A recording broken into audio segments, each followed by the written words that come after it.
आरव नामक एक जिज्ञासु बालक रहता था। पढ़ाई लिखाई उसके लिए एक कठिन चढ़ाई की तरह लगती थी। किताबों का भारी बोझ उसके कंधों पर था और शब्दों की अद्भुत दुनिया उसके लिए एक रहस्य थी। बसंत पंचमी का दिन आया, जब गांव की गलियों में रौनक थी। आरव ने मां सरस्वती की पूजा में हिस्सा लिया।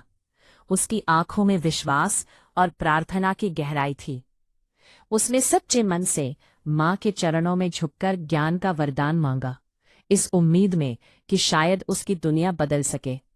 उस पल में उसे अपने मन की हलचल पर थोड़ा सा नियंत्रण महसूस हुआ। रात का अंधेरा गहराया और आरव सो गया।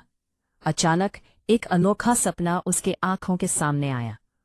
मां सरस्वती अपने श्वेत वस्त्रों में धवल एक अद्भुत दिव्यता के साथ प्रकट हुई। उनकी आंखों में गहराई थी और आवाज में एक सुकून।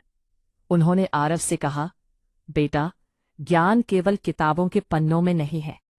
यह तुम्हारी जिज्ञासा, अनुशासन और विनम्रता में बसता है। यह तुम्हारी सोच और समझ को सही दिशा देने का साधन है। यह सुनकर आरव का मन बदल गया। वह जाग गया और उसके अंदर एक नई ऊर्जा भर गई। उसने धीरे धीरे पढ़ाई में जुटने का फैसला किया। उसके दिल में धैर्य की एक नई लहर थी। जैसे जैसे समय बीतता गया, आरव ने खुद को किताबों के भीतर और अधिक खोया। वह गांव का सबसे विद्वान और सज्जन व्यक्ति बन गया।